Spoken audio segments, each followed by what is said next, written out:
नमस्कार दोस्तों, GS express के यूट्यूब चैनल में आपका पुनः स्वागत है। आज हम लोग पुनः जीडी के प्रीवियस ईयर क्वेश्चन को लेकर के उपस्थित हैं और इस सेट नंबर 2 में आपको लगभग 18 क्वेश्चन देखने को मिलेंगे जो जीडी के प्रीवियस ईयर पेपर में पूछे गए हैं। और आइए हम लोग इसकी शुरुआत करते हैं और आप सभी क्वेश्चनों का अच्छे से अध्ययन करिए।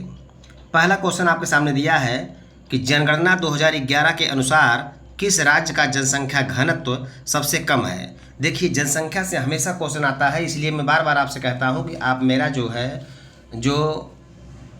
जनगणना 2011 वाला वीडियो है उसको एक बार ज़रूर देखिए।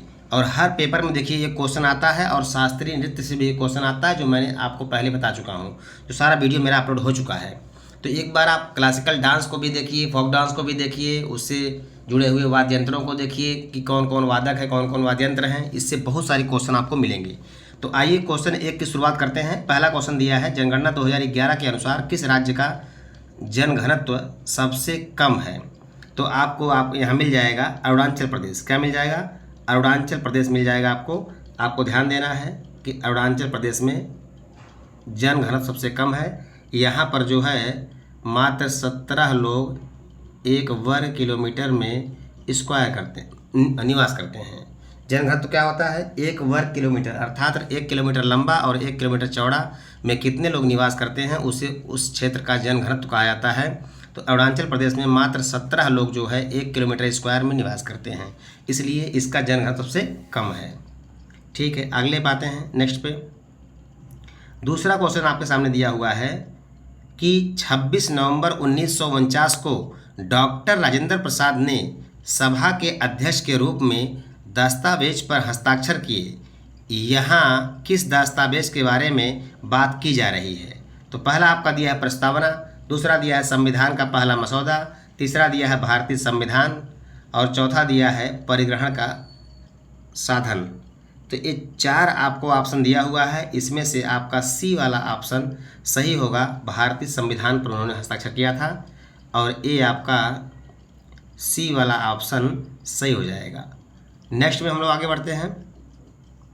तीसरा क्वेश्चन दिया है, जो पीछे आपने एक क्वेश्चन सॉल्व किया था पहले सेट में, तो उसमें दिया था कि वेम्पति चित्रा सत्यम या चिन्ना सत्यम कि ने किस नृत्य शैली में अपनी पहचान बनाई।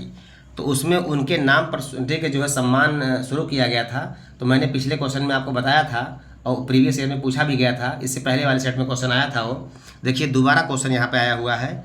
तो वेम्पति चिन्ना सत्यम ने किस नृत्य शैली में अपनी पहचान बनाई थी? तो वो आपका है कौन सा भाई? तो ये है कुचिपुड़ी। क्या है? कुचिपुड़ी। तो आपको ध्यान देना है, इसमें ऑप्शन कुचिपुड़ी पर टिक कर देना है, सी वाला। इसी टाइप से क्वेश्चन आपका वेम्पति से ही पूछा था पहले वाले सेट में। नेक्स्ट में हम लोग आगे बढ़ते हैं। क्वेश्चन नंबर 4 आपके सामने दिया हुआ है, घरेलू मुद्रा के संदर्भ में विदेशी मुद्रा की एक इकाई की कीमत कहलाती है। तो क्या कहलाती है? मौद्रिक विनिमय दर कहलाती है बाबू। क्या कहलाती है? मौद्रिक विनिमय दर। उसका रेट देखा जाता है मौद्रिक विनिमय, ठीक है, रेट। अर्थात आपका बी वाला ऑप्शन सही हो जाएगा। नेक्स्ट क्वेश्चन में हम लोग आगे आते हैं। आगे दिया है 5 नंबर में, किसने जून 2022 में महाराष्ट्र के नए मुख्यमंत्री के रूप में शपथ ली थी? तो वो हैं एकनाथ संभाजी शिंदे। कौन है भाई? एकनाथ संभाजी शिंदे ने शपथ ली थी। तो ये आपका डी वाला ऑप्शन सही हो जाएगा। आगे हम लोग आते हैं। अगला क्वेश्चन दिया है, भारोत्तोलक मीराबाई चानू ने 2021 में उस समय इतिहास रच दिया था जब वे स्पेस रजत पदक जीतने वाली पहली भारतीय भारोत्तोलक बनी थी। तो ये पूछता है कि किस में हुआ था? स्पेन में विश्व चैंपियनशिप में हुआ था, नीदरलैंड चैंपियनशिप में हुआ था, टोक्यो ओलंपिक में हुआ था या एशियाई चैंपियनशिप में हुआ था। तो आपका सी वाला ऑप्शन सही होगा, जिसका उत्तर होगा टोक्यो ओलंपिक। अर्थात टोक्यो ओलंपिक में मीराबाई चानू ने पहली बार इतिहास रच दिया था, तब जब उन्होंने रजत पदक पाने वाली पहली जो है भारतीय भारोत्तोलक बनी थी। ठीक है, नेक्स्ट में आगे बढ़ते हैं हम लोग। क्वेश्चन नंबर 7 आपके सामने दिया हुआ है। यस, क्वेश्चन नंबर 7 दिया है, सरकार की प्राप्तियां जो देयता सृजित करती हैं या वित्तीय परिसंपत्तियों को कम करती हैं वो क्या कहलाती हैं। तो आपको यहाँ पर ध्यान देना है कि इस क्वेश्चन में कौन सा उत्तर आपका सही होने वाला है। इस चारों ऑप्शन में से जल्दी से हमको बताइएगा तो आपका कौन सा ऑप्शन सही होगा ये दिखाएगा। तो भाई हमेशा आप ध्यान रखिएगा, जब भी होता है तो इसका उत्तर क्या होगा। एक होता है राजस्व प्राप्तियाँ और दूसरा होता है पूंजीगत प्राप्तियाँ। तो जब भी सरकार की प्राप्तियाँ जो देयता सृजित करती हैं उसे क्या कहते हैं, पूंजीगत प्राप्तियाँ कहते हैं। तो अर्थात सी वाला ऑप्शन आपका सही हो जाएगा। नेक्स्ट में हम आते हैं 8 नंबर पे। दिया है निम्नलिखित में से कौन सा बसंत उत्सव गोवा में मनाया जाता है। तो कौन सा बसंत उत्सव गोवा में मनाया जाता है, तो ये आपका है बी वाला ऑप्शन सिम्मो। क्या है भाई, सिम्मो। तो बी वाला ऑप्शन एक गोवा में मनाया था, सिम्मो मनाया था। क्या मनाया था भाई, सिम्मो। एक क्वेश्चन नया है, इस पर थोड़ा ध्यान दीजिएगा कि निम्नलिखित में से कौन सा बसंत उत्सव गोवा में मनाया जाता है, तो सिम्मो मनाया जाता है। नेक्स्ट में हम लोग आते हैं आगे दिया है क्वेश्चन नंबर 9 में, मई जून के महीनों में देश के उत्तरी भागों में चलने वाली गर्म और शुष्क स्थानीय हवा को क्या कहा जाता है। तो आप सभी लोग जानते हैं कि हम लोग के क्षेत्र में भी जो अगर ये हवा चलती है गर्म वाली तो उसको भी क्या बोलते हैं, लू बोलते हैं। तो यहाँ भी वो लू के नाम से ही जानी जाती है। ठीक है, क्वेश्चन नंबर 10 पे आते हैं। कबड्डी खेल के मैदान के किनारों पर चिन्हित लाबी की चौड़ाई कितनी होती है, ये आपको बताना है। और इसमें क्वेश्चन आपको ध्यान देना है कौन सा क्वेश्चन आपका सही होने वाला है। फटाफट इसका उत्तर दीजिए ताकि ये मालूम चले कि कुछ आप लोग भी इसका उत्तर दे रहे हैं। ठीक है, तो इसका उत्तर क्या हो जाएगा भाई, 1 मीटर। ठीक है, तो 1 मीटर अर्थात डी वाला ऑप्शन आपका सही हो जाएगा। आगे आपका है, किस देश का संविधान सबसे लंबा लिखा हुआ है। तो किस देश का संविधान सबसे लंबा लिखा हुआ है, तो आप सभी को मालूम है कि लिखित संविधान सबसे बड़ा भारत का संविधान होता है। तो आपका बिना पूछे क्वेश्चन आप डी लगा देंगे अपना कि अपने इंडिया का संविधान सबसे बड़ा लिखित संविधान है। और सबसे पहला लिखित संविधान कौन दिया था, तो अमेरिका ने दिया था। लेकिन सबसे बड़ा लिखित संविधान भारत का है। और संविधान की जननी किसे कहा जाता है, तो ब्रिटेन के संविधान को संविधान की जननी कहा जाता है। नेक्स्ट में हम लोग आते हैं 12 नंबर पे। किसी विलगित परमाणु के नाभिक के केंद्र और बाह्यतम कोश के बीच की दूरी को क्या कहा जाता है। तो उसको कहा जाता है परमाणु का आकार। परमाणु का आकार अर्थात बी वाला ऑप्शन आपका इसमें सही होने वाला है।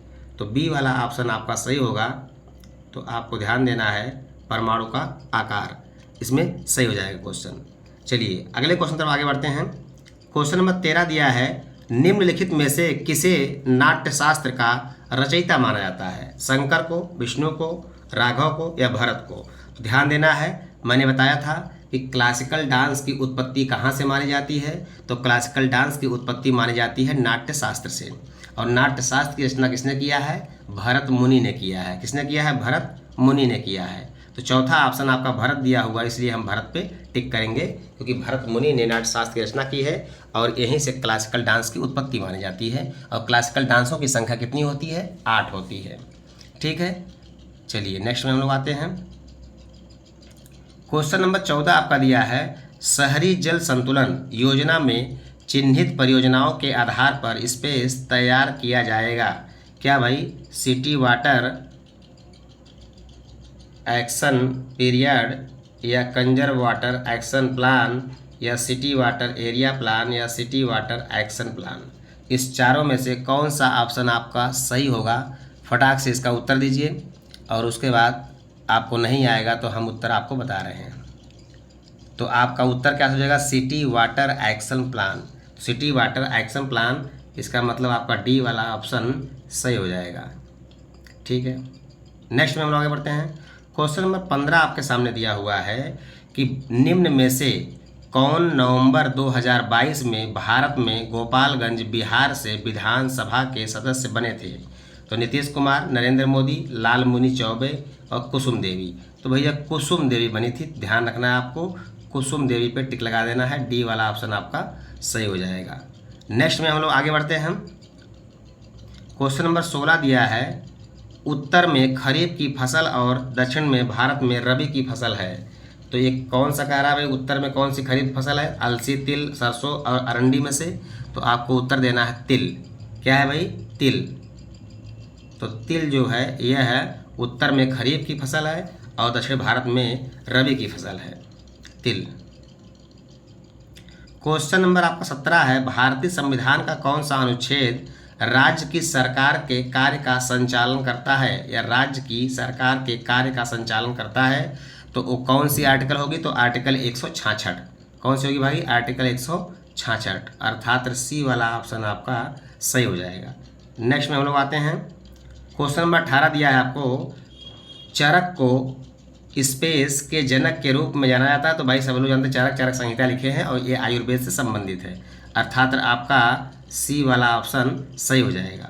तो इस तरह से कुल हमने 18 क्वेश्चनों को जो इस पेपर में, इस टेस्ट में, सीरीज में पूछे गए थे, 18 क्वेश्चन जीडी प्रीवियस ईयर में इस सेट में जो आया था 18 क्वेश्चन, मैंने इसको सॉल्व कर लिया है और उसके बाद आप सब लोगों ने इसका उत्तर भी देख लिया है।